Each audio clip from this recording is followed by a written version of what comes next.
स्वागत है दोस्तों आप सभी का हमारे YouTube चैनल जीएस अड्डा में। दोस्तों आज इंडियन पॉलिटी में फिर से पॉलिटी के प्रश्नों का भंडारा सीरीज का तीसरा सेट में आपके लिए लेकर आया हूं। इस सेट में हम 150 से ज़्यादा प्रश्नों को देखेंगे। इससे पहले 2 सेट हमने कंप्लीट कर लिए हैं, उसमें बहुत सारे प्रश्नों को हमने देखा था। अगर आप चैनल पर नए आए हैं तो प्लीज़ दोस्तों वीडियो के अंत तक बने रहना। अगर आपने इस वीडियो को पूरा देख लिया तो यकीन करना इस वीडियो को देखने के बाद इस सीरीज को आप वापस से छोड़ नहीं पाओगे। अगर पॉलिटी पर अपनी मजबूत पकड़ बनानी है तो दोस्तों लगातार बने रहिए हमारे साथ। इस सीरीज के माध्यम से बहुत जल्द पॉलिटी आपकी उंगलियों पर होगी, तो यकीन करना। चलिए शुरू करते हैं। तो आज तीसरे सेट में फिर से हम 150 प्लस प्रश्नों को देखने वाले हैं। तो आइए स्टार्ट करते हैं। पहले प्रश्न की ओर चलते हैं दोस्तों। आइए पहला प्रश्न समझते हैं। तो पहला प्रश्न है आपके सामने, धर्मनिरपेक्ष राज्य किसे कहते हैं? तो पहला ऑप्शन है जिसका अपना कोई धर्म ना हो, दूसरा जो नास्तिक हो, तीसरा जो धर्म विरोधी हो, चौथा इनमें से कोई नहीं। तो जैसा कि आपको पता होना चाहिए, धर्मनिरपेक्ष हमारे संविधान की एक विशेषता है। ठीक है, धर्मनिरपेक्ष का अर्थ होता है कि जिसका अपना कोई धर्म ना हो। तो हमारा भारत एक धर्मनिरपेक्ष राष्ट्र है, यह हमारे संविधान की एक विशेषता है। तो आइए कुछ विशेषताएं और देखते हैं जहां से बार बार परीक्षा में प्रश्न पूछे जाते रहे हैं। तो संविधान की प्रमुख विशेषताओं में हमारी एक विशेषता है विशाल एवं लिखित संविधान। तो जैसा कि हमारा संविधान एक विशाल संविधान है, विशाल से तात्पर्य है कि हमारे संविधान में 395 अनुच्छेद, 22 भाग एवं 12 अनुसूचियां शामिल हैं और हमारा संविधान लिखा हुआ संविधान है। ठीक है। दूसरी, कठोर एवं लचीला संविधान। देखिए इसका अर्थ क्या होता है। कठोर संविधान उसे कहते हैं जिस संविधान में संशोधन करना कठिन हो। ठीक है। और लचीला संविधान जिसमें संशोधन करना आसान हो। तो हमारे संविधान में संशोधन करने की 3 तरीके हैं, जो एक साधारण बहुमत के द्वारा भी कर सकते हैं, विशेष बहुमत के द्वारा भी कर सकते हैं और विशेष बहुमत के साथ साथ आधे राज्यों की स्वीकृति के द्वारा भी किया जाता है। तो इसलिए हम बोलते हैं हमारा संविधान कठोर एवं लचीला संविधान है। आगे, संसदीय शासन प्रणाली। हमारे संविधान में, हमारे देश में संसदीय शासन प्रणाली चलती है। जैसा कि संसद 3 अंगों से मिलकर बनती है, लोकसभा, राज्यसभा और राष्ट्रपति, मंत्रिपरिषद का गठन होता है। ये सब जो है विशेषताएं संसदीय प्रणाली में होती हैं। आगे, संपूर्ण प्रभुत्व संपन्न। इसका अर्थ होता है कि हम अपने निर्णय लेने के लिए स्वतंत्र हैं। पहले हम ब्रिटेन के गुलाम थे तो अपने निर्णय लेने के लिए स्वतंत्र नहीं थे। तो संपूर्ण प्रभुत्व संपन्न मतलब खुद के हम प्रभु हैं, अपने निर्णय खुद ले सकते हैं। देखिए अगली विशेषता है समाजवादी एवं पंथ निरपेक्ष। समाजवादी का अर्थ होता है कि समाज के प्रत्येक नागरिक को जाति, धर्म, लिंग, जन्म स्थान के आधार पर भेदभाव किए बिना सभी को समान अवसर प्रदान किया जाएगा। एवं पंथ निरपेक्ष का अर्थ होता है जिसका अपना कोई धर्म ना हो, भारत किसी भी धर्म का विभेद नहीं करेगा। ठीक है। आगे देखिए, एकल नागरिकता। जैसा कि हमारे यहाँ पे एकल नागरिकता है, प्रत्येक नागरिक भारत का नागरिक होगा, यानी उसे इंडियन ही कहा जाएगा। ठीक है। आगे समझिए, लोकतंत्रात्मक गणराज्य। ये भी देखिए 2 विशेषताएं हैं। लोकतंत्रात्मक कहते हैं डेमोक्रेसी, हमारे देश में जो है लोकतंत्र है जहां पर जनता को सर्वोपरि रखा जाए। ठीक है। और गणराज्य का अर्थ होता है कि हमारे देश का जो प्रमुख होगा यानी राष्ट्रपति, उसको चुना जाएगा, वह वंशानुगत नहीं होगा। तो ये हमारे संविधान की विशेषताएं हैं। आगे देखिए, स्वतंत्र एवं निष्पक्ष न्यायपालिका। जैसा कि न्यायपालिका को सर्वोच्च न्यायालय, हाई कोर्ट, इन सभी को जो है कार्यपालिका से, संसद से, इनसे अलग रखा गया है। तो स्वतंत्र एवं निष्पक्ष न्यायपालिका भी हमारे संविधान की एक विशेषता है। आगे देखिए, विभिन्न बाहरी स्रोतों से विहित। हमारे संविधान में बहुत सारे देशों से बहुत सारे उपबंधों को शामिल किया गया है। तो यह भी हमारे संविधान की एक विशेषता है कि हमने बहुत सारे देशों के संविधान से बहुत सारे उपबंधों को अपने संविधान में शामिल किया है। संघात्मक शासन व्यवस्था। भारत में संघात्मक शासन व्यवस्था है। यहाँ पर केंद्र और राज्यों के मध्य शक्तियों का बंटवारा है। ठीक है। तो ये बात भी ध्यान रखनी है। और आपको देखिए 42वें संविधान संशोधन 1976 से एक पॉइंट याद रखना है इस क्वेश्चन से रिलेटेड। 42वें संविधान संशोधन 1976 में प्रस्तावना के अंदर 3 शब्दों को ऐड किया गया था, जिसमें एक शब्द था समाजवादी, दूसरा शब्द था पंथनिरपेक्ष और तीसरा शब्द था अखंडता। ये प्रश्न जो है परीक्षा में बहुत बार पूछा गया है। ठीक है, संविधान की विशेषताओं को और अच्छे से आपको अगर समझना है तो वीडियो लेक्चर हमने बना दिया है, प्लेलिस्ट की लिंक जो है डिस्क्रिप्शन में मिल जाएगी, तो वहां से आप एक बार विजिट करना चाहें तो आप कर सकते हैं। ठीक है, चलिए अगले प्रश्न की ओर चलते हैं। देखिए, किसने 13 दिसंबर 1946 को संविधान सभा में उद्देश्य प्रस्ताव पेश किया था जो भारत के संविधान की प्रस्तावना का आधार बना? तो पहला ऑप्शन है डॉक्टर राजेंद्र प्रसाद, दूसरा देखिए जवाहरलाल नेहरू, तीसरा सच्चिदानंद सिन्हा, चौथा लाल बहादुर शास्त्री। तो बताइए 13 दिसंबर 1946 को संविधान सभा में उद्देश्य प्रस्ताव किसने पेश किया? तो इसका जो राइट आंसर है दोस्तों वह है ऑप्शन बी, जवाहरलाल नेहरू। जवाहरलाल नेहरू ने 13 दिसंबर 1946 को संविधान सभा में जो है उद्देश्य प्रस्ताव पेश किया था। ये तीसरी बैठक यहाँ पर हुई थी 13 दिसंबर को। तो आइए समझते हैं। देखिए, सबसे पहले प्रथम बैठक संविधान सभा की जो पहली बैठक हुई थी वह हुई थी 9 दिसंबर 1946 को, और यहाँ पर अस्थायी अध्यक्ष के तौर पर सच्चिदानंद सिन्हा जी को चुना गया था। फिर इसके बाद 2 दिन बाद दूसरी बैठक होती है, यह हुई थी 11 दिसंबर 1946 को। यहाँ पर स्थायी अध्यक्ष के रूप में डॉक्टर राजेंद्र प्रसाद को चुना गया था। इसके बाद तृतीय बैठक हुई थी। तृतीय बैठक में 13 दिसंबर 1946 को जवाहरलाल नेहरू द्वारा उद्देश्य प्रस्ताव को पेश किया गया था। और यहाँ से एक और प्रश्न आपको याद रखना है, ये जो 13 दिसंबर 1946 को उद्देश्य प्रस्ताव पेश किया था, इसको 22 जनवरी 1947 को स्वीकृति प्रदान की गई थी। ठीक है, तो ये प्रश्न भी आपको ध्यान में रखना है। चलिए आगे देखिए, अगला प्रश्न है 2 अक्टूबर 1959 में पंचायती राज भारत में सर्वप्रथम आरंभ किया गया। तो बताइए 2 अक्टूबर 1959 को पंचायती राज व्यवस्था सबसे पहले कहाँ पर शुरू की गई थी? तो पहला ऑप्शन है राजस्थान, दूसरा गुजरात, तीसरा मध्य प्रदेश, चौथा आंध्र प्रदेश। तो बताइए इसका राइट आंसर कौन सा होगा? तो देखिए पिछले सेट में ये प्रश्न जो है वहाँ पर डिटेल में मैंने आपको समझाया था, शायद आपको याद हो। तो देखिए इसका जो राइट आंसर है वह है राजस्थान। तो हमने जो है 2 अक्टूबर 1959 को पंचायती राज व्यवस्था की शुरुआत की थी नागौर राजस्थान से। ठीक है, अगर हम राज्य के तौर पे बात करें, ये तो हमने एक गांव में, एक डिस्ट्रिक्ट में यहाँ पर शुरू की थी, लेकिन एक राज्य के तौर पर हमने सबसे पहले पंचायती राज व्यवस्था को कहाँ पर शुरू किया? तो वह किया था आंध्र प्रदेश में। ठीक है, तो राज्य में लागू किया था आंध्र प्रदेश में। इसके बाद आगे देखिए, त्रिस्तरीय पंचायती राज व्यवस्था का जो सुझाव दिया था वो किसने दिया था? बलवंत राय मेहता जी ने दिया था। तो इस त्रिस्तरीय में कौन कौन से वो 3 स्तर थे? तो आइए चर्चा करते हैं।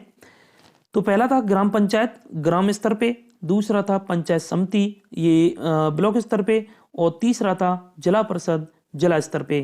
ठीक है, तो ये त्रिस्तरीय पंचायती राज व्यवस्था का जो सुझाव जो दिया था वह दिया था बलवंत राय मेहता जी ने। आगे देखिए, आपको 73वां संविधान संशोधन अधिनियम 1992-93 और 74वां संविधान संशोधन 1992-93 ये कभी आपको भूलने नहीं। जब भी पंचायती राज नगर पालिकाओं की जब भी बात आए, स्थानीय स्वशासन की, तो ये दोनों संविधान संशोधन आपकी जो वहाँ पर होने चाहिए। ठीक है, तो एक बार देख लेते हैं। तो 73वां संविधान संशोधन अधिनियम 1992-93 यह पंचायतों से संबंधित था, और 74वां संविधान संशोधन यह नगर पालिकाओं से संबंधित था। ठीक है, 73वें संविधान संशोधन के द्वारा भाग 9 को जोड़ा गया था और 74वें के द्वारा 9 क को जोड़ा गया था। 73वें संविधान संशोधन के द्वारा अनुच्छेद 243 से 243 ओ ऐड किए गए थे, और 74वें संविधान संशोधन के द्वारा 243 ओ से नहीं है, ये पी से है, यहाँ थोड़ी मिस्टेक है, पी से 243 जेड जी तक शामिल किए गए थे। 11वीं अनुसूची जोड़ी गई थी 73वें संविधान संशोधन के द्वारा, और 74वें के द्वारा जोड़ी गई थी 12वीं अनुसूची। 73वें संविधान संशोधन में 11वीं अनुसूची में 29 विषय जोड़े गए थे, और 74वें संविधान संशोधन में 12वीं अनुसूची में 18 विषय जोड़े गए थे। तो ये सभी प्रश्न जो है आपको इस प्रश्न के साथ साथ याद रखने हैं। ठीक है, चलिए अब आगे देखते हैं अगला प्रश्न। अगला प्रश्न है लोकसभा के प्रथम अध्यक्ष कौन थे? तो बताइए हीरालाल जे कानिया, जीबी मावलंकर, रवि रॉय, हुकुम सिंह। तो बताइए लोकसभा के पहले अध्यक्ष कौन थे? तो इसका राइट आंसर है दोस्तों वह है जीवी मावलंकर। इनका पूरा नाम था गणेश वासुदेव मावलंकर। ये भी आपको याद रखना है, कभी कभी पूरा नाम भी दे दिया जाता है परीक्षा में। चलिए इससे जुड़े हुए प्रश्नों को देखते हैं। तो यहाँ पर लोकसभा की बात आई है तो सबसे पहले लोकसभा पर चर्चा करते हैं। तो लोकसभा को प्रथम सदन, निम्न सदन या जनता का सदन कहा जाता है और यह अनुच्छेद 81 में इसका वर्णन मिलता है। और अधिकतम सदस्यों की बात करें तो अधिकतम सदस्य हैं अब जो वर्तमान में हैं वो अधिकतम कितने हो सकते हैं? 550, क्योंकि 2 एंग्लो इंडियन जो चुने जाते थे उनको अब हटा दिया गया है। तो वर्तमान सदस्य कितने हैं? 543। पिछले वाले सेट में यहाँ पर थोड़ी मिस्टेक हुई थी, 545 यहाँ पर गलत टाइप हो गया था, तो उसके लिए मैं क्षमा चाहता हूँ। ठीक है, तो 543 हैं वर्तमान में, क्योंकि 2 एंग्लो इंडियन को हमने हटा दिया है। प्रत्यक्ष निर्वाचन के द्वारा लोकसभा के सदस्यों को चुना जाता है, जैसा कि हम वोट डालते हैं। ठीक है, जो एमपी को, जो सांसद को जो वोट डाला जाता है वही होते हैं लोकसभा के सदस्य। तो ठीक है, प्रत्यक्ष निर्वाचन इनका होता है। कार्यकाल इनका सामान्यतः 5 वर्ष होता है। अगर आपातकाल की स्थिति आ जाए तो इसका लोकसभा का कार्यकाल एक बार में 1 वर्ष के लिए विस्तारित किया जा सकता है। तो ये बात भी आपको ध्यान रखनी है। ठीक है, इमरजेंसी के टाइम पे लोकसभा का कार्यकाल एक बार में 1 वर्ष के लिए हम बढ़ा सकते हैं, जैसा कि इंदिरा गांधी ने इमरजेंसी के समय पर ऐसा किया था। देखिए 26 जनवरी 1950 को संविधान हमारा लागू हुआ था, ये डेट आपको पता होगी। और एक डेट और आपको पता होनी चाहिए, लोकसभा का जो गठन हुआ था वो कब हुआ था? 1952 में हुआ था। ठीक है, 1952 में हुआ था। तो चलिए आगे चलते हैं दोस्तों।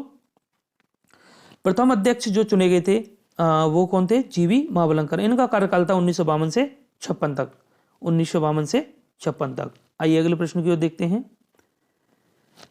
किस राष्ट्रपति के द्वारा जेवी निषेधाधिकार यानी पॉकेट वीटो का प्रयोग किया गया था? ये शब्द जो है बहुत बार सुना होगा आपने, पॉकेट वीटो। पॉकेट वीटो क्या होता है? इस प्रश्न के साथ सारी व्याख्या यहाँ पर मैं आपके सामने रखने वाला हूँ। तो देखिए, पहला ऑप्शन है डॉक्टर राजेंद्र प्रसाद, दूसरे हैं बीबी गिरी, तीसरे हैं ज्ञानी जैल सिंह, चौथे हैं एपीजे अब्दुल कलाम। तो जेवी निषेधाधिकार यानी पॉकेट वीटो का प्रयोग किसने किया था? तो इनमें से किया था ज्ञानी जैल सिंह ने। ठीक है, ये हमारे राष्ट्रपति रहे थे इंदिरा गांधी, राजीव गांधी के समय पे ज्ञानी जैल सिंह ने पॉकेट वीटो का प्रयोग किया था। तो आइए सबसे पहले राष्ट्रपति से संबंधित जितने भी पॉइंट्स हैं सभी को समझ लेते हैं। ठीक है, तो देखिए अनुच्छेद 52 कहता है कि भारत का एक राष्ट्रपति होगा। ठीक है, अनुच्छेद 53 कहता है कि राष्ट्रपति जो है तीनों सेनाओं का प्रमुख होगा एवं कार्यपाल का जो शक्ति होगी वह राष्ट्रपति में निहित होगी। अनुच्छेद 54 कहता है राष्ट्रपति का निर्वाचन। अनुच्छेद 56 राष्ट्रपति के कार्यकाल के बारे में बताता है और अनुच्छेद 60 राष्ट्रपति की शपथ का उल्लेख करता है। अनुच्छेद 61 राष्ट्रपति पर लगने वाले महाभियोग की प्रक्रिया को दर्शाता है और अनुच्छेद 72 क्षमादान की शक्ति को दिखाता है। और अनुच्छेद 123 राष्ट्रपति के अध्यादेश जारी करने की जो शक्ति है वह है 123 अनुच्छेद में। और 35 वर्ष की आयु राष्ट्रपति के लिए होनी चाहिए चुनने के लिए। और त्याग पत्र राष्ट्रपति किसे दे सकता है? उपराष्ट्रपति को। ठीक है, और पहले राष्ट्रपति थे डॉक्टर राजेंद्र प्रसाद। 1952 से 1962 तक का इनका कार्यकाल था। और अभी वर्तमान में जो राष्ट्रपति हैं वह हैं द्रौपदी मुर्मू।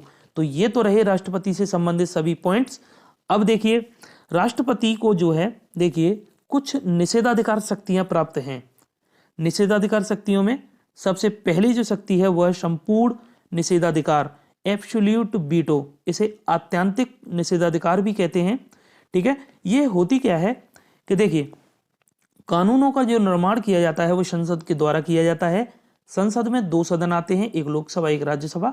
ठीक है, और 2 सदनों के अलावा हमारे राष्ट्रपति को भी संसद के अंग के रूप में शामिल किया जाता है। तो जब दोनों सदनों से कोई विधेयक पास होने के बाद अगर राष्ट्रपति के पास जब आता है तो राष्ट्रपति उस विधेयक पर अपने साइन नहीं करे, ठीक है, उस पर साइन नहीं करे तो वह विधेयक जो है वहीं की वहीं समाप्त हो जाता है। तो वह निषेधाधिकार की जो शक्ति होती है उसे कहते हैं संपूर्ण निषेधाधिकार, यानी एब्सोल्यूट, बिल्कुल पूर्णतः मतलब मना कर दिया, तो इसे बोलते हैं संपूर्ण निषेधाधिकार। वहीं पर विधेयक समाप्त हो जाएगा। दूसरी जो निषेधाधिकार शक्ति होती है वो होती है निलंबनकारी निषेधाधिकार यानी सस्पेंस वीटो। इसमें क्या होता है कि लोकसभा राज्यसभा से पारित होने के बाद में कोई विधेयक जब राष्ट्रपति के पास आता है तो राष्ट्रपति उस पर जो है थोड़ा विचार विमर्श करते हैं और उसके बाद में पुनः लौटा देते हैं संसद में यानी लोकसभा या राज्यसभा के पास में। तो फिर से वह लोकसभा राज्यसभा से पास होने के बाद में अगर राष्ट्रपति के पास में आए तो उस पर राष्ट्रपति फिर साइन करने के लिए बाध्य हो जाते हैं। तो निलंबनकारी का अर्थ यह हुआ कि इसमें थोड़ा टाइम जो है खिंच जाता है, जैसे कि राष्ट्रपति ने साइन नहीं किए, वापस से लौटा दिया कि एक बार भाई फिर से इस पर विचार विमर्श कीजिए, तो विचार विमर्श किया, फिर से उसको पारित करके राष्ट्रपति के पास भेज दिया, तो फिर साइन करने पड़ेंगे। तो इसमें क्या होता है, थोड़ा टाइम स्पेंड हो जाता है। तीसरी जो निषेधाधिकार शक्ति होती है वह होती है जेबी निषेधाधिकार, पॉकेट वीटो। इसका अर्थ यह है कि संसद के दोनों सदनों से कोई विधेयक पारित होने के बाद जब राष्ट्रपति के पास आता है तो राष्ट्रपति उस पर न तो मना करते हैं यानी पहली वाली शक्ति संपूर्ण निषेधाधिकार, और न ही उसको पुनर्विचार के लिए भेजते हैं, वह उसको अपने पास सुरक्षित रख लेते हैं। ठीक है, तो इसे कहते हैं जेबी निषेधाधिकार यानी पॉकेट वीटो। इसी का प्रयोग किया था ज्ञानी जैल सिंह ने। देखिए दोस्तों, भारतीय डाकघर विधेयक आया था 1986 में, इस पर पहली बार जेबी निषेधाधिकार यानी पॉकेट वीटो का प्रयोग किया गया था ज्ञानी जैल सिंह के द्वारा। ठीक है, तो यह आपको याद रखना है। चलिए, मुझे आशा है यह वीडियो लेक्चर आपको काफ़ी पसंद आ रहा होगा। तो दोस्तों कमेंट करके आप ज़रूर बताना, कोई भी अगर समस्या है, कोई भी अगर परेशानी आपको इसमें दिख रही है तो आप मुझे कमेंट करके बता सकते हैं। मैं उसको सुधारने का पूरा प्रयास करूँगा, आगे कोशिश करूँगा और भी अच्छा कंटेंट आपको प्रोवाइड करा सकूँ। ठीक है, तो लेकिन कमेंट करके आप बताना ज़रूर, थोड़ा मोटिवेट हो जाते हैं हम। ठीक है, और चैनल को सब्सक्राइब कर लेना अगर आपने नहीं किया है तो। अगर आप हमारे चैनल के साथ जुड़ेंगे तो यकीन करना जीएस में आपकी एक मजबूत पकड़ आपको देखने के लिए मिलेगी कुछ आने वाले समय में। ठीक है, चलिए आगे चलते हैं। देखिए दोस्तों, अगला प्रश्न है, किसकी अनुशंसा पर भारतीय संविधान में मूल कर्तव्यों को शामिल किया गया था? तो पहला है पुंछी आयोग, दूसरा सरकारी आयोग, तीसरा सरदार स्वर्ण सिंह समिति, चौथा LM सिंघवी समिति। तो बताइए किसकी अनुशंसा पर, किसने रिकमेंड किया था, कौन सी समिति थी, कौन सा आयोग था जिसके द्वारा मूल कर्तव्यों को हमारे भारतीय संविधान में शामिल किया गया? तो देखिए इसका जो राइट आंसर है वह है ऑप्शन सी, सरदार स्वर्ण सिंह समिति। ठीक है, सरदार स्वर्ण सिंह समिति की रिकमेंडेशन पे मूल कर्तव्यों को भारतीय संविधान में शामिल किया गया था। आइए मूल कर्तव्यों से संबंधित कुछ प्रश्नों को जान लेते हैं। तो देखिए 42वें संविधान संशोधन 1976 के द्वारा मूल कर्तव्यों को जो है भारतीय संविधान में शामिल किया गया था। संविधान के भाग 4 क एवं अनुच्छेद 51 क में मौलिक कर्तव्यों को जोड़ा गया है। तो ये दोनों पॉइंट्स आपको याद रखने हैं। अगर पूछा जाए कि मूल कर्तव्य कौन से भाग में है तो भाग 4 क में, और कौन से अनुच्छेद में है तो अनुच्छेद 51 क में। आगे 1976 में 10 मौलिक कर्तव्यों को जोड़ा गया था, परंतु वर्तमान में मौलिक कर्तव्यों की संख्या कितनी है? 11। तो जब 42वें संविधान संशोधन के द्वारा 1976 में मौलिक कर्तव्य जोड़े गए थे तब उनकी संख्या थी 10, लेकिन अब कितनी है? 11। तो कुछ देखिए, 11 में मौलिक कर्तव्य को 86वें संविधान संशोधन 2002 के द्वारा जोड़ा गया है। तो ये 11 में जो जोड़ा गया था वह 86वें संविधान संशोधन 2002 के द्वारा जोड़ा गया था। कुछ इंपॉर्टेंट पॉइंट्स हैं यहाँ, इन्हें आप थोड़ा अच्छे से ध्यान में रखना। अगर आपसे पूछा जाए मूल संविधान में कितने मौलिक कर्तव्य थे तो कोई मौलिक कर्तव्य नहीं थे, 0 थे, क्योंकि इनको सबसे पहले 1976 में जोड़ा गया है। तो 1976 में इनकी संख्या थी 10 और अब वर्तमान में है 11, क्योंकि 11 में हमने देख लिया है 86वें संविधान संशोधन 2002 के द्वारा जोड़ा गया। आइए जो ऑप्शन दिए हैं देखिए, पुंछी आयोग और सरकारी आयोग, ये जो दो ऑप्शन आपको दिए हैं तो इनका संबंध, और एक और जो चौथा ऑप्शन है LM सिंघवी समिति, यह किससे संबंधित है? तो देखिए पुंछी आयोग और सरकारी आयोग ये दोनों संबंधित हैं, केंद्र राज्य संबंध थे।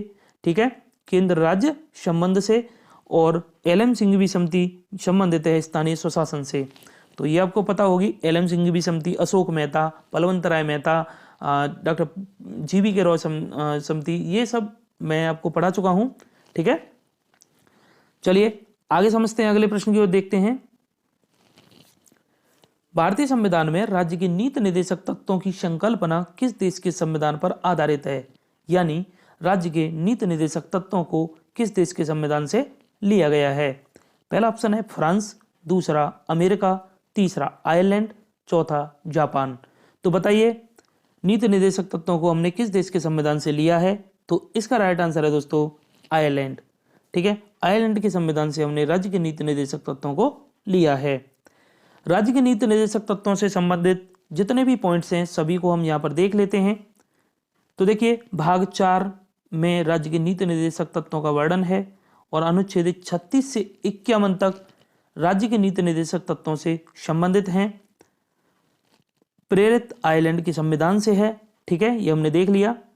और उद्देश्य क्या है राज्य के नीति निर्देशक तत्वों का? एक कल्याणकारी राज्य की स्थापना करना।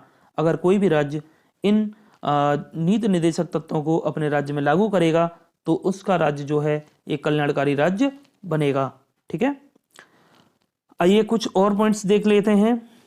यहाँ पर देखिए दोस्तों, जो स्रोतों से क्वेश्चन जो है परीक्षा में बार बार पूछे जाते हैं। फ्रांस से देखिए क्या लिया था हमने? फ्रांस से लिया था गणतंत्रात्मक व्यवस्था। अमेरिका से क्या लिया था? अमेरिका से लिए थे मौलिक अधिकार और प्रस्तावना और सर्वोच्च न्यायालय। जापान से विधि द्वारा स्थापित प्रक्रिया। आयरलैंड से हमने राष्ट्रपति की निर्वाचन पद्धति। और ब्रिटेन से संसदीय प्रणाली, विधि का शासन। और रूस से मौलिक कर्तव्य। तो इन सभी को आप अच्छे से ध्यान में रखना। ठीक है, और दोस्तों 2 सेट हम पहले कर चुके हैं, ये तीसरा सेट चल रहा है। तो इससे पहले जो 2 सेट हुए थे वहाँ पर भी जब भी क्वेश्चन आया होगा ये जो बाहरी स्रोतों से संबंधित जो स्रोत है हमने कहाँ से क्या लिया, तो वहाँ पर मैंने सभी को वहाँ पर शामिल किया था। तो आने वाले सेटों में कोई क्वेश्चन आएगा तो वहाँ पर हम इसके अलावा जो एक्स्ट्रा हैं उनको शामिल कर लेंगे। तो इस तरीके से कभी कुछ, कभी आधा, कभी उससे आधा, तो ये सब मिलता रहेगा आपको। तो इस तरीके से आपको सब कुछ जो है पूरा टॉपिक देखने के लिए मिल जाएगा। ठीक है, तो इसके अलावा जैसे रह गया है बाहरी स्रोतों में, जैसे जर्मनी से हमने लिए थे कि आपातकाल के समय जो मौलिक अधिकार होते हैं उनका स्थगन हो जाता है। और भी ब्रिटेन से हमने देख लिया संसदीय शासन प्रणाली। ठीक है, तो जो भी मिल रहा है सभी को आप अंतर्ग्रहण करते जाइए और अच्छे से समझते जाइए। ठीक है, अगले प्रश्न की ओर चलते हैं। संसद की संयुक्त बैठक के लिए गढ़ पूर्ति यानी कोरम क्या है? तो संसद की जो संयुक्त बैठक होती है उसके लिए जो कोरम होता है, गढ़ पूर्ति, वो क्या है? तो पहला ऑप्शन संसद सदस्यों की कुल संख्या का 1/9, सदस्यों की कुल संख्या का 1/10, या सदस्यों की कुल संख्या का 1/6, या सदस्यों की कुल संख्या का 2/3। तो इसका राइट आंसर कौन सा होगा? तो संसद की संयुक्त बैठक के लिए गढ़ पूर्ति की बात करें या कोरम की बात करें तो वह होती है सदस्यों की कुल संख्या का 1/10। ठीक है, यानी संसद की जब संयुक्त बैठक बुलाई जाती है तो जितने कुल सदस्य होते हैं उनका 1/10 कम से कम आने चाहिए, तभी जो है गढ़ पूर्ति पूरी मानी जाती है, तभी संयुक्त बैठक यानी ज्वाइंट जो मीटिंग होती है वह स्टार्ट होती है। ठीक है, संसद की बात करें तो संसद के 3 अंग होते हैं, जिसमें पहला राज्यसभा, दूसरा लोकसभा, तीसरा राष्ट्रपति। ठीक है, तीनों के अनुच्छेद देख लेते हैं। संसद का उल्लेख है अनुच्छेद 79 में, और राज्यसभा का है अनुच्छेद 80 में, और लोकसभा का है अनुच्छेद 81 में। ठीक है, तो तीनों को अच्छे से आप ध्यान में रखना। इसकी ट्रिक भी है एक सरला करके, तो स से हो जाता है संसद, र से राज्यसभा, ल से लोकसभा, 79 से 81। ठीक है, तो इस तरीके से भी आप याद रख सकते हैं। आगे अगर हम संयुक्त बैठक की बात करें तो संयुक्त बैठक का उल्लेख है अनुच्छेद 108 में, और संयुक्त बैठक से संबंधित आगे देखिए बुलाने की जो शक्ति है संयुक्त बैठक की वह है राष्ट्रपति को। यानी कौन बुलाता है संयुक्त बैठक को? राष्ट्रपति के द्वारा बुलाई जाती है।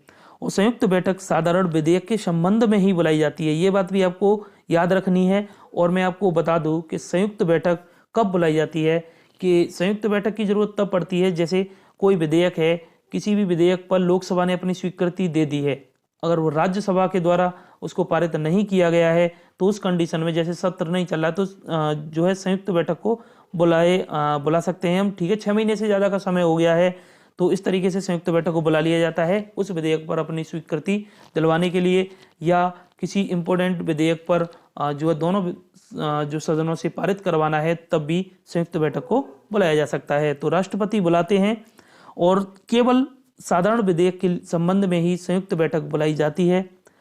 संयुक्त बैठक की अध्यक्षता कौन करता है, यह भी प्रश्न पूछा जाता है। तो लोकसभा अध्यक्ष के द्वारा संयुक्त बैठक की अध्यक्षता की जाती है। तो ये सभी इंपॉर्टेंट पॉइंट्स हैं, इनको अच्छे से याद रखना, ठीक है। चलिए आगे चलते हैं, अगला प्रश्न देखते हैं दोस्तों। भारतीय संविधान द्वारा निम्नलिखित में से एक मौलिक अधिकार के रूप में नहीं दिया गया है। तो इनमें से बताना है कौन सा एक मौलिक अधिकार के रूप में नहीं दिया गया है। तो पहला ऑप्शन है संपत्ति का अधिकार, दूसरा शोषण के विरुद्ध अधिकार, तीसरा स्वतंत्रता का अधिकार और चौथा संवैधानिक उपचारों का अधिकार। तो यहाँ बताइए कौन सा एक मौलिक अधिकार के रूप में हमें नहीं दिया गया है। तो यहाँ देखिए चार ऑप्शन आपको लग रहे होंगे कि हाँ ये हमारे मौलिक अधिकार हैं, लेकिन इनमें से एक मौलिक अधिकार को हमने हटा दिया है। तो इसका राइट आंसर है ऑप्शन ए, संपत्ति का अधिकार। संपत्ति का अधिकार जो है अब हमारा मौलिक अधिकार नहीं है। तो देखिए आइए समझते हैं। मूल अधिकार की अगर हम बात करें तो मूल अधिकार भाग 3 में है और अनुच्छेद 12 से 35 मूल अधिकारों से संबंधित हैं। मूल अधिकारों की संख्या पहले 7 थी, अब वर्तमान में इनकी संख्या कितनी है, 6। हमने क्या किया, संपत्ति के अधिकार जो अनुच्छेद 31 में था उसको हमने हटा दिया और अब बना दिया एक विधिक अधिकार या कानूनी अधिकार कह सकते हैं, और जोड़ दिया है अनुच्छेद 300 क में, ठीक है। 44वें संविधान संशोधन 1978 के द्वारा इसको हटाया गया था संपत्ति के अधिकार को। तब से हमारी जो संख्या है वर्तमान में जो 6 है वही है। 6 मूल अधिकारों को देख लेते हैं दोस्तों। 6 में सबसे पहला मूल अधिकार है समता का अधिकार जो अनुच्छेद 14 से 18 तक है। दूसरा है स्वतंत्रता का अधिकार जो अनुच्छेद 19 से 22 तक है। और तीसरा है शोषण के विरुद्ध अधिकार अनुच्छेद 23 व 24 में। और चौथा है धार्मिक स्वतंत्रता का अधिकार अनुच्छेद 25 से 28 तक। और पांचवा है संस्कृति एवं शिक्षा का अधिकार अनुच्छेद 29 व 30। और छठवां है संवैधानिक उपचारों का अधिकार अनुच्छेद 32। तो ये सभी पॉइंट्स जो मूल अधिकारों से संबंधित हैं सभी जो है मोस्ट इंपोर्टेंट है परीक्षा के लिए, ठीक है। यहाँ से बार बार परीक्षा में प्रश्न पूछा जाता है। चलिए आगे देखते हैं। भाषा के आधार पर राज्यों का पुनर्गठन किस वर्ष किया गया था। तो बहुत ही बढ़िया प्रश्न है ये। 1951, 1952, 1955 या 1956। तो बताइए भाषा के आधार पर राज्यों का पुनर्गठन किस वर्ष किया गया। इस प्रश्न से संबंधित देखिए बहुत ही अच्छे पॉइंट्स मैं आपको यहाँ पर बताने वाला हूँ। तो भाषा के आधार पर राज्यों का जो पुनर्गठन किया गया था दोस्तों वह किया गया था 1956 में। तो देखिए राज्य पुनर्गठन आयोग की अगर हम बात करें तो यह 1953 में बना था। अध्यक्ष थे फजल अली, इसको फजल अली आयोग भी कहते हैं, ठीक है। राज्य पुनर्गठन आयोग 1953 में बना था, लेकिन इसने अपनी रिपोर्ट जो दी थी वह दी थी 1955 में। और इस रिपोर्ट के बाद में राज्य पुनर्गठन अधिनियम आया था 1956 में, जिसके बाद हमने राज्यों को बनाया था और 14 राज्य और 6 केंद्र शासित प्रदेशों को बनाया गया था, ठीक है। तो ये देखिए 4 पॉइंट्स मोस्ट इंपोर्टेंट है, अच्छे से याद रखना। राज्य पुनर्गठन आयोग 1953 में बना था, अध्यक्ष फजल अली, रिपोर्ट 55 में दी और 56 में अधिनियम बना था, यानी बिल पास हुआ था, एक्ट बन गया था 56 में। इसके बाद 14 राज्य और 6 केंद्र शासित प्रदेश बनाए गए थे। आगे देखिए भाषाई आधार पर बनने वाला पहला राज्य था आंध्र प्रदेश। बहुत बार परीक्षा में पूछा जा चुका है, ठीक है। तो भाषाई आधार पर बनने वाला पहला राज्य आंध्र प्रदेश। आगे देखिए कुछ आगे जो राज्यों को निर्माण हुआ था उन्हें देख लेते हैं। 1960 में महाराष्ट्र व गुजरात, महाराष्ट्र और गुजरात को अलग अलग बंबई प्रांत से अलग अलग किया गया था, 2 राज्य बनाए गए थे। 1962 में याद रखना है गोवा को हमने ऑपरेशन विजय के द्वारा प्राप्त किया था। और फिर बाद में 1987 में इसको पूर्ण राज्य का दर्जा दिया गया था। तो यहाँ तो हमने गोवा को ऑपरेशन विजय के द्वारा प्राप्त किया था, ठीक है। और 1987 में जो है पूर्ण राज्य का दर्जा दिया गया था। ये पुर्तगालियों से हमने इसको छीना था। 1972 में आपको याद रखना है, देखिए ट्रिक है MMT, मणिपुर, मेघालय, त्रिपुरा, ये 3 राज्य बने थे MMT 72 में। 72 की MMT ऐसे याद रख सकते हैं आप, सिंपल 72 की MMT। देखिए 75 में सिक्किम राज्य बना था। और 2000 में आपको याद रखना है, ये भी ट्रिक है, देखिए 36 उत्तर झार, तो 36 से छत्तीसगढ़, उत्तर से उत्तर प्रदेश, झारखंड से झारखंड, ठीक है। तो ये 3 राज्य बने थे छत्तीसगढ़, उत्तर प्रदेश और झारखंड। ये 2000 में बने थे। इनकी डेट भी आपको याद रख सकें तो याद रखना 1/9/15। तो यानी 1 नवंबर 2000 को बना था छत्तीसगढ़ और 9 नवंबर 2000 को बना था उत्तर प्रदेश और 15 नवंबर 2000 को बना था झारखंड। सबसे लास्ट में जो राज्य बना है वह बना है तेलंगाना 2014 में। ठीक है, तो ये सभी बातें जो है आपको अच्छे से ध्यान में रखनी है। चलिए आगे चलते हैं। अगला प्रश्न है, भारतीय संविधान सभा की संघ संविधान समिति के अध्यक्ष कौन थे? तो देखिए, संघ संविधान समिति के अध्यक्ष कौन थे? तो पहला option doctor B R Ambedkar, दूसरा जवाहरलाल नेहरू, तीसरा राजेंद्र प्रसाद, चौथा जेबी कृपलानी। तो संघ संविधान समिति की अगर हम बात करें तो इसके जो अध्यक्ष थे वह थे जवाहरलाल नेहरू। ठीक है, जवाहरलाल नेहरू। आइए संवैधानिक कुछ विकास से जुड़े हुए महत्वपूर्ण बिंदुओं पर आइए चर्चा करते हैं। तो उस पर देखिए, पहला जो प्रश्न है, 9 दिसंबर 1946 को पहली बैठक हुई थी। संविधान की पहली बैठक में अस्थायी अध्यक्ष सच्चिदानंद सिन्हा जी को चुना गया था। दूसरी बैठक 11 दिसंबर 1946 को हुई थी। इसमें स्थायी अध्यक्ष के तौर पर डॉक्टर राजेंद्र प्रसाद को चुना गया था। और तीसरी बैठक 13 दिसंबर 1946 को हुई थी। जवाहरलाल नेहरू द्वारा उद्देश्य प्रस्ताव पेश किया गया था। और 26 नवंबर 1949 को आप याद रख सकते हैं, संविधान को अंगीकार किया गया था। इस दिन हमारा संविधान बनकर पूरा हुआ था। और इसी दिन 284 सदस्यों ने इस पर हस्ताक्षर भी किए थे, जिसमें 8 महिला सदस्य थीं। ठीक है, और संविधान को बनने में जो समय लगा था वह 2 वर्ष 11 माह 18 दिन का समय लगा था।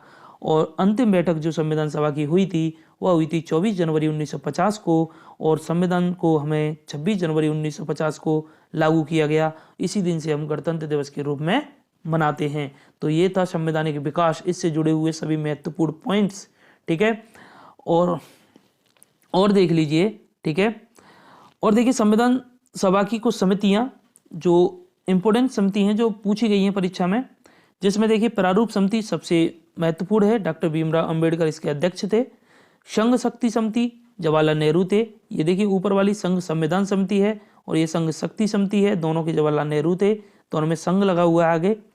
और प्रांतीय संविधान समिति इसके सरदार वल्लभ भाई पटेल थे। और संचालन समिति डॉक्टर राजेंद्र प्रसाद थे। तो देखिए दोस्तों, काफ़ी मेहनत लगती है इस वीडियो को तैयार करने में। यकीन करना, पूरे दिन मैं इसको कंटेंट को तैयार करता रहता हूँ। तो बस उसके लिए मैं आपसे एक यही अपेक्षा करता हूँ कि आप चैनल को सब्सक्राइब कर लीजिए, दोस्तों में थोड़ा शेयर करिए। ठीक है, जिससे कि हमारे चैनल को थोड़ा सपोर्ट मिल सके। अभी न्यू चैनल है तो थोड़ा सपोर्ट की आवश्यकता है। अगर आपका सपोर्ट मिलेगा तो हम आगे बढ़ेंगे और आपके लिए और भी बेहतर करने की मैं पूरी कोशिश करूँगा। ठीक है, चलिए आगे चलते हैं दोस्तों अगले प्रश्न की ओर। भारत के मुख्य चुनाव आयुक्त को उसके पद से कौन हटा सकता है? तो पहला ऑप्शन है राष्ट्रपति, दूसरा प्रधानमंत्री, तीसरा संसद के दोनों सदन, चौथा है मुख्य न्यायाधीश। तो बताइए भारत के मुख्य चुनाव आयुक्त को उसके पद से कौन हटा सकता है? तो इसका जो राइट आंसर होगा वह है संसद के दोनों सदन। संसद के दोनों सदनों द्वारा भारत के मुख्य चुनाव आयुक्त को उसके पद से हटाया जा सकता है। यानी इसके लिए भी महाभियोग जैसी प्रक्रिया का प्रयोग किया जाता है। तो देखिए यहाँ आया है निर्वाचन आयोग, यानी चुनाव आयोग की बात आई है। तो इससे जुड़े हुए सभी इंपॉर्टेंट पॉइंट्स को हम यहाँ पर देख लेते हैं। पहला, निर्वाचन आयोग की जो स्थापना हुई थी वह हुई थी दोस्तों 25 जनवरी 1950 को। तभी से हम 25 जनवरी को राष्ट्रीय मतदाता दिवस के रूप में मनाते हैं। आगे भाग 15 में उल्लेख है निर्वाचन आयोग का और अनुच्छेद 324 से 329 तक निर्वाचन आयोग से संबंधित हैं। आगे नियुक्ति जो की जाती है निर्वाचन आयोग में, जो मुख्य निर्वाचन आयुक्त हैं, चुनाव आयुक्त वगैरह, तो इनकी राष्ट्रपति के द्वारा की जाती है नियुक्ति। प्रमुख कार्य क्या है निर्वाचन आयोग का? राष्ट्रपति, उपराष्ट्रपति, संसद तथा विधान मंडलों की निर्वाचन करवाना तथा मतदाता सूची तैयार करना। यानी जो चुनाव होते हैं तो राष्ट्रपति का चुनाव कौन कराता है? यही केंद्र का जो निर्वाचन आयोग है यही कराता है। उपराष्ट्रपति का भी निर्वाचन आयोग कराता है। संसद यानी संसद के दोनों सदन, लोकसभा राज्यसभा का भी यही कराते हैं। और राज्य विधान मंडलों यानी विधान सभा और विधान परिषदों का चुनाव भी निर्वाचन आयोग के द्वारा ही कराया जाता है। ठीक है, और मतदाता सूची जो वोटर लिस्ट होती है उसका उसे कौन तैयार करता है? तो यही इलेक्शन कमीशन यानी निर्वाचन आयोग करता है। संरचना की बात करें तो अभी वर्तमान में 3 सदस्यीय है, जिसमें एक मुख्य चुनाव आयुक्त होता है, 2 अन्य चुनाव आयुक्त होते हैं। ठीक है, प्रथम मुख्य चुनाव आयुक्त की अगर हम बात करें तो वह थे सुकुमार सेन। ये आपको याद रखना है, पहले कौन थे? सुकुमार सेन। चलिए देखिए दोस्तों, हमने इंडियन पॉलिटी में अभी तक इन सभी टॉपिक्स को कंप्लीट कर लिया है। संविधान के स्रोत, संविधान की अनुसूचियां, संविधान के भाग एवं उनसे जुड़े हुए अनुच्छेद, संविधान की विशेषताएं, संविधान के संशोधन। तो ये सभी टॉपिक्स जो है बहुत ही शानदार तरीके से कंप्लीट कराए गए हैं, ट्रिक के माध्यम से समझाए गए हैं। एक एक बार में ही पूरे वीडियो देखने के बाद आपको इससे जुड़े हुए टॉपिक से जुड़े हुए कोई भी डाउट्स जो है बचेंगे नहीं। यकीन करना, डिस्क्रिप्शन में आपको लिंक दे दी गई है, वहां से प्लेलिस्ट में जाके आप एक बार विजिट अवश्य करना। ठीक है, चलिए आगे चलते हैं। अगला प्रश्न है, निम्नलिखित में से कौन सा विषय समवर्ती सूची में है? तो बताइए इसमें से कौन सा विषय समवर्ती सूची में है? तो पहला कृषि, दूसरा पुलिस, तीसरा शिक्षा, चौथा रक्षा। तो बताइए इसमें से कौन सा विषय समवर्ती सूची में है? अगर आपको याद हो, अगर आपने पहले 2 सेटों को देखा है तो आप इसका आंसर बता सकते हैं। तो देखिए इसका जो राइट आंसर है दोस्तों वह है शिक्षा। शिक्षा जो है समवर्ती सूची का विषय है। 42वें संविधान संशोधन 1976 के द्वारा, यहाँ पर कहानी बनती है इससे, 42वें संविधान संशोधन 1976 से यहाँ क्या किया गया था कि राज्य सूची से कुछ विषयों को निकालकर समवर्ती सूची में डाला गया था। उसमें ये शिक्षा भी था। तो यहाँ देखिए 5 विषयों को निकाला गया था, जिसमें शिक्षा, वन, वन्य जीवों का संरक्षण, मापतौल एवं बाट, सुप्रीम कोर्ट, हाई कोर्ट को छोड़कर अन्य न्यायालयों का गठन। तो इन 5 विषयों को राज्य सूची से निकालकर समवर्ती सूची में डाला गया था 42वें संविधान संशोधन 1976 के द्वारा। तो ये आपको बड़े अच्छे तरीके से ध्यान में रखना है। आगे देखिए, 7वीं अनुसूची की अगर हम बात करें तो केंद्र राज्य संबंधों से संबंधित है।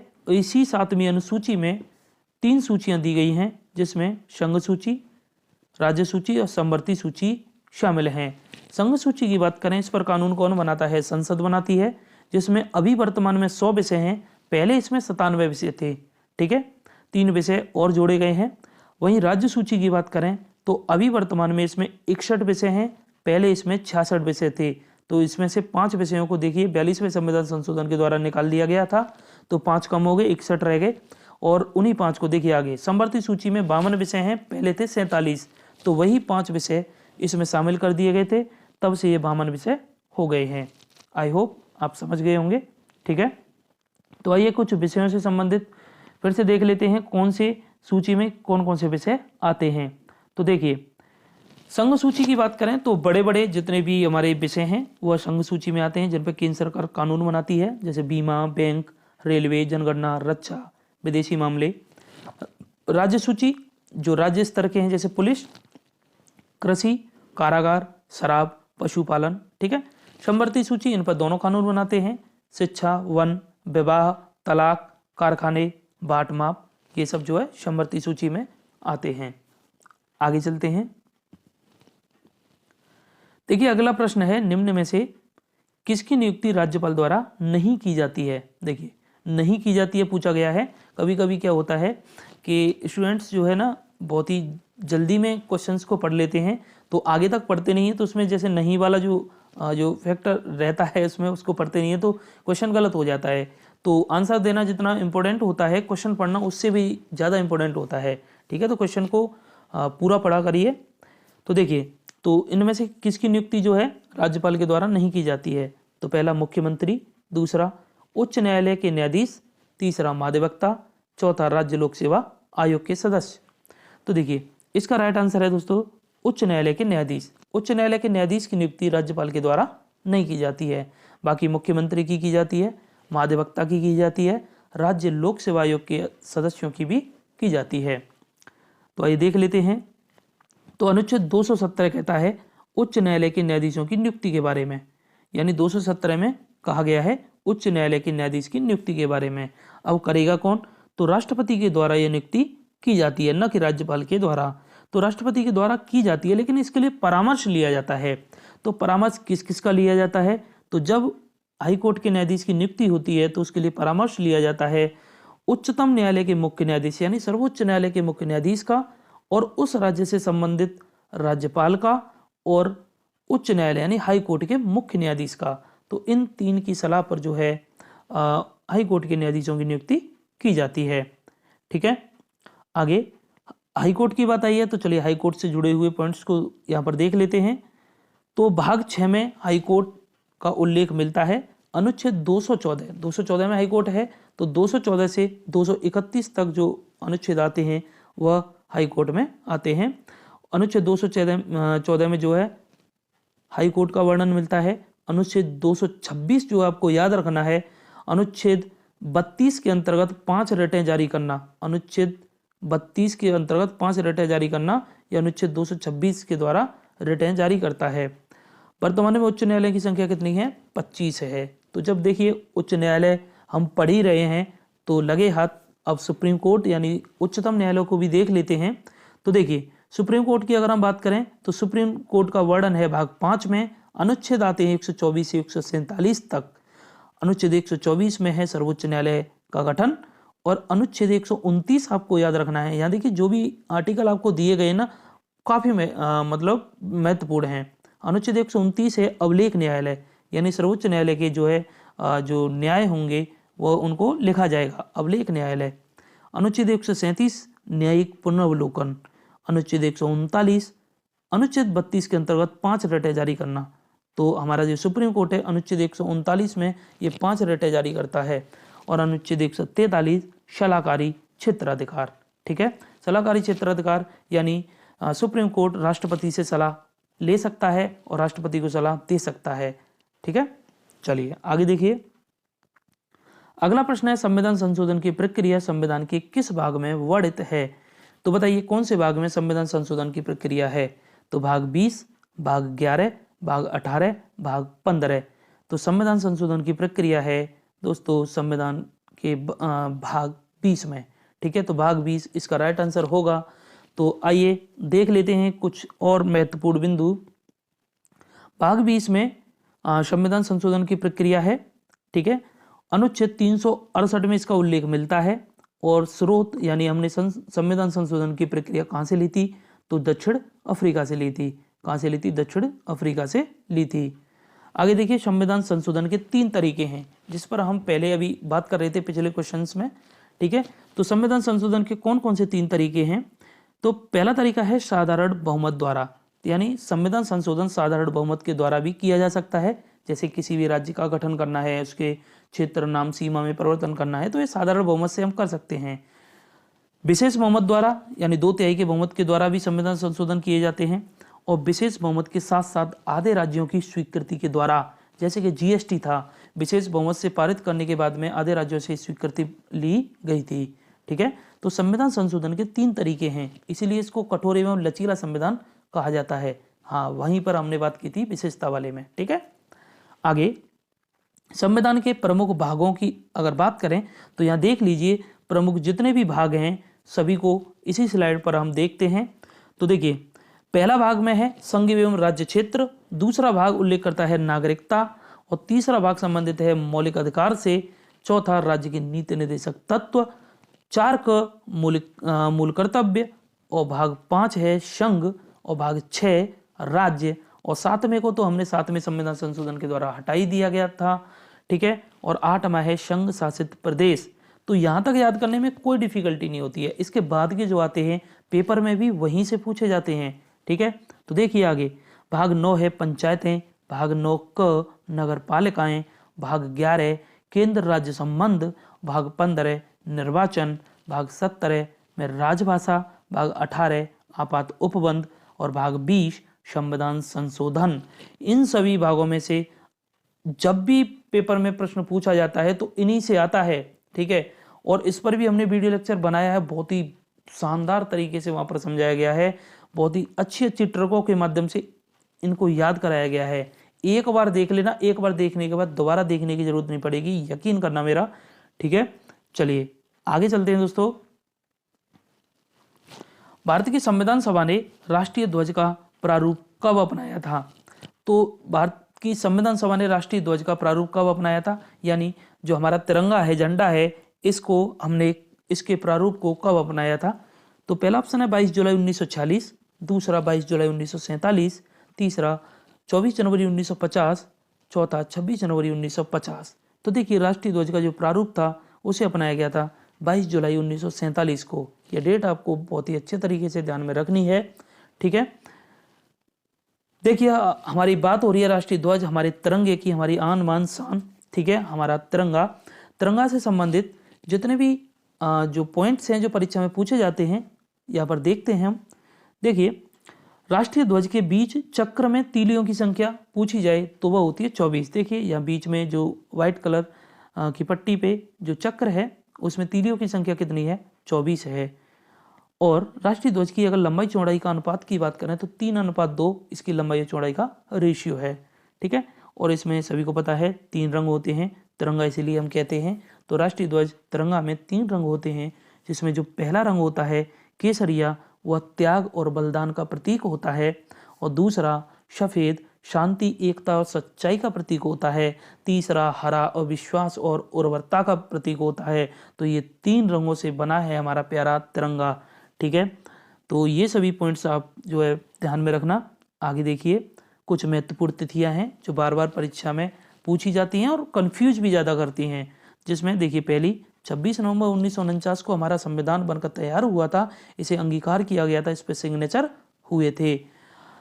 24 जनवरी 1950 इस दिन जो है अंतिम बैठक हुई थी संविधान सभा की, और इसी दिन पहले राष्ट्रपति के रूप में डॉक्टर राजेंद्र प्रसाद जी को चुना गया था और राष्ट्रीय गान जनगण मन को भी अंगीकृत किया गया था।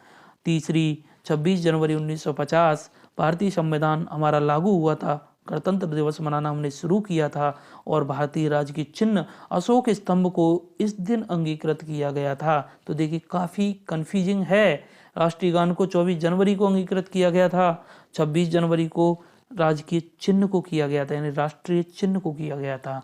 चलिए आगे चलते हैं दोस्तों।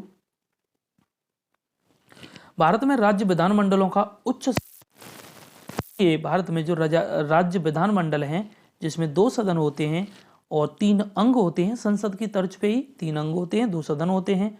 तो विधानमंडलों का कौन सा उच्च सदन है, तो बताइए राज्यपाल, विधानसभा, विधान परिषद, मुख्यमंत्री।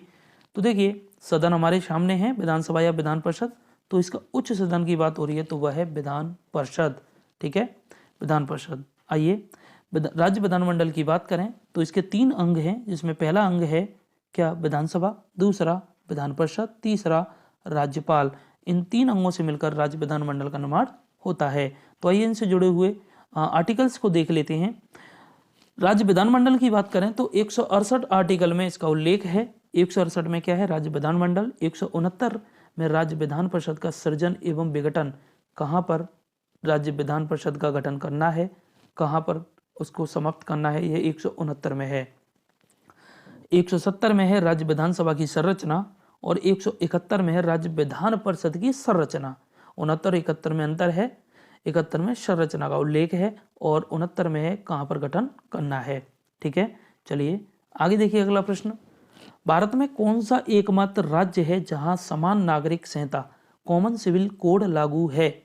देखिए समान नागरिक संहिता, इससे जुड़े हुए सभी पॉइंट्स को देखेंगे क्या होती है ये। तो जम्मू कश्मीर, मिजोरम, गोवा, नागालैंड। तो इसका राइट आंसर है दोस्तों कॉमन सिविल कोड, समान नागरिक संहिता लागू है गोवा में, ठीक है। कहाँ पर, गोवा में। ज़्यादातर जम्मू कश्मीर पे नजर जा रही थी स्टूडेंट्स की, जिन्हें पता है वो तो अपना लगा ही लेंगे, ठीक है। तो यह 19वीं शताब्दी से चला आ रहा एक पुर्तगीज सिविल कोड है।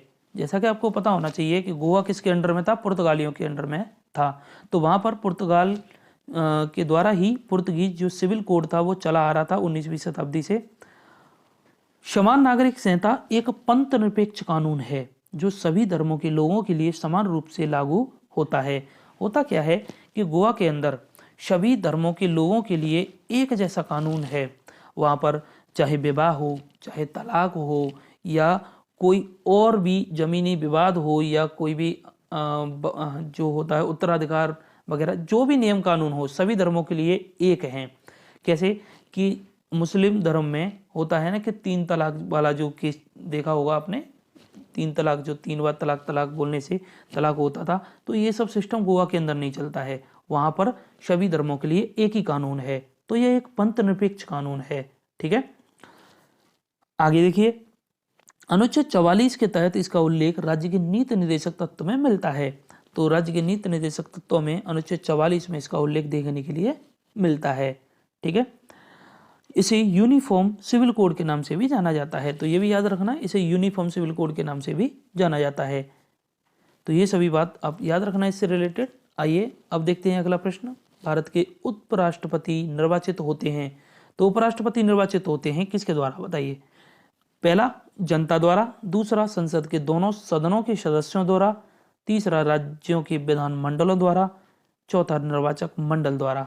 तो यहाँ पूछा गया कि उपराष्ट्रपति निर्वाचित होते हैं, यानी उपराष्ट्रपति को कौन चुनता है, कौन वोट डालता है। तो इसका जो राइट आंसर है दोस्तों वह है संसद के दोनों सदनों के सदस्यों द्वारा। तो संसद के दोनों सदनों के सदस्यों द्वारा, यानी कुल सदस्यों द्वारा चुना जाता है। यहाँ पर मनोनीत और निर्वाचित का कोई कोई भी पॉइंट्स नहीं है ऐसा। जैसे कि राष्ट्रपति में क्या होता है कि मनोनीत वाले जो है वोट नहीं डालते हैं, तो यहाँ ऐसा कोई इश्यू नहीं है, यहाँ पर सभी वोट डालते हैं। उपराष्ट्रपति की बात आई है। उपराष्ट्रपति से संबंधित देखिए महत्वपूर्ण पॉइंट्स यहाँ पर देख लेते हैं। पहला है, अनुच्छेद 63 में भारत का एक उपराष्ट्रपति होगा, उल्लेख किया गया है। और अनुच्छेद 64 कहता है कि उपराष्ट्रपति राज्यसभा का पदेन सभापति होगा। और अनुच्छेद 66 में राष्ट्रपति की योग्यताओं के बारे में उल्लेख है। और 35 वर्ष की आयु उपराष्ट्रपति के लिए होनी चाहिए। प्रथम उपराष्ट्रपति की बात करें, यहाँ देखिए मिस्टेक हो गई है दोस्तों, राष्ट्रपति नहीं है उपराष्ट्रपति। प्रथम उपराष्ट्रपति की बात करें तो डॉक्टर एस राधाकृष्णन थे। 1952 से 1962 तक का इनका कार्यकाल रहा था। ठीक है, तो दोस्तों कैसा लगा वीडियो लेक्चर कमेंट करके जरूर बताना। चैनल को सब्सक्राइब करना, ठीक है, और बेल आइकन पर प्रेस करना जिससे कि समय से आपको नोटिफिकेशन मिल सके। टेलीग्राम चैनल के साथ जुड़ जाना दोस्तों, वहाँ पर आपको बहुत सारी इन्फॉर्मेशन दी जाती है और क्विज भी वहाँ पर हम चलाते हैं। ठीक है, और PDF वगैरह जो भी पिक्चर कंटेंट सब वहाँ पर प्रोवाइड किया जाता है। तो चलिए मिलते हैं आपसे नेक्स्ट वीडियो लेक्चर में, तब तक के लिए जय हिंद जय भारत।